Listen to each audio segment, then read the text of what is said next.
Hi, so it's that time of the week again where it's my weekly comic book haul review.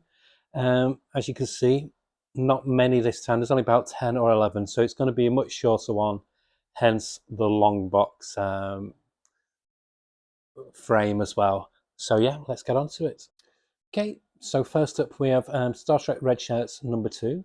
This is written by Christopher Cantwell, and the art is by Megan Levens. I enjoyed the first issue, but this issue solidified my love of it even more. It's got very, very dark humour. I mean, obviously, the red shirts are notorious in Star Trek lore for being, if you're a red shirt in Star Trek, you're not guaranteed to make it back alive. And that is safe to say this happens in this series. Already, we're just on issue 2, and there's been quite a number of fatalities. It makes Suicide Squad looks like the Long Life Squad. Uh, the dialogue is great. The characters are relatable, and what's really frustrating though is you don't want them to die. But that's what's great about the premise. You just do not know who's going to survive from issue to issue, from page to page. So this is a blast. Even if you're not a big Star Trek fan, I'm a huge Star Trek fan. But even if you're not, if you're just like a partial, casual Star Trek fan, there's a lot that you'll get from this series. The writing by Christopher Cantwell is really, really good. He's a very solid writer. The art is very pleasing as well. It does what you want it to do within the comic. And yeah, it's a very grown up, tongue in cheek look at Star Trek. And I would give this an 8 out of 10. Okay, so now we move over to Image. And next up is Sisterhood number 3. So this is the Hyde Street miniseries spin off from the Ghost Machine stable. I love that cover, is really, really good. I was a bit lukewarm of this comic initially, but it's now that we're on issue 3, the story has developed nicely.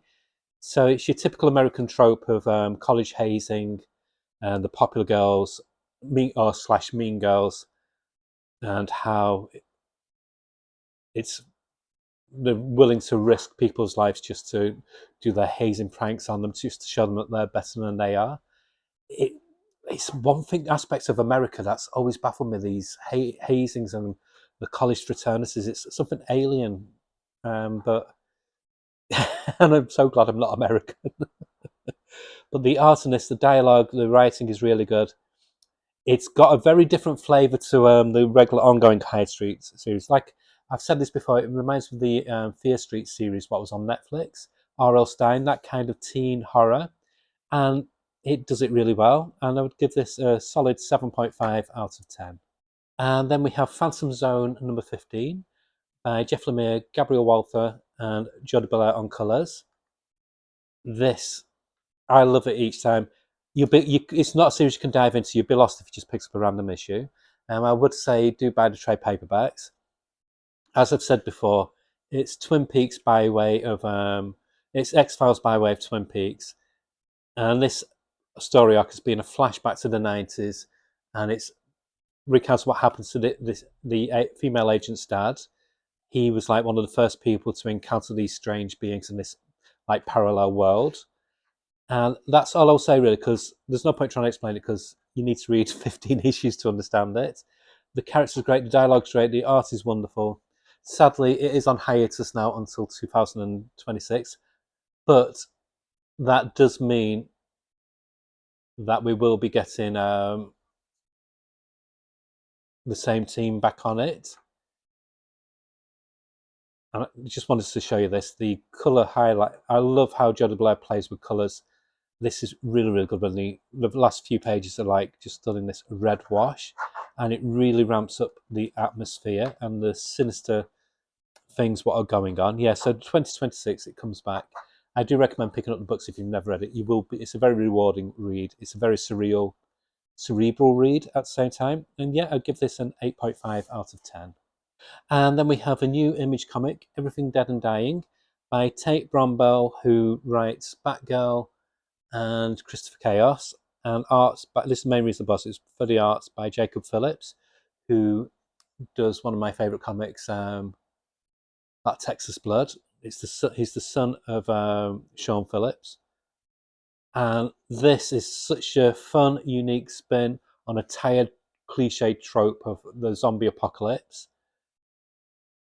and it's a strange narrative device they've used where they flit from you for the initial 20 or so pages. You're trying to work out what's real, what's imagined, what's illusionary, and you slow. But this is what I like about it. They're not spoon feeding it to you. You have to work it out, and they do it in a way where it's not oblique. You do manage to piece together the pieces and think, so that's what's happening. And the end bit, wow. It finishes on such a brilliant cliffhanger that you want to read the next issue straight away. So basically, it's about this farmer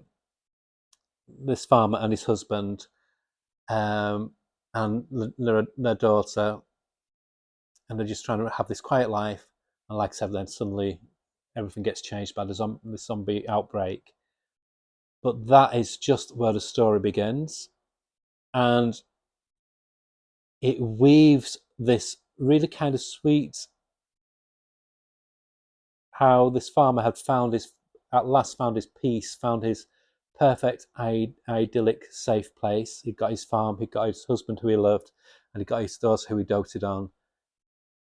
And he was still, even through the apocalypse, he is trying to still cling on to that shred of happiness. But it's not the zombies that ruin it, it's something else. And that's all I'll say. But I'm going to give this, for a first issue debut of a new series, it's a really, really good, strong start. The artwork is gorgeous. The writing's solid. Yeah, 9 out of 10.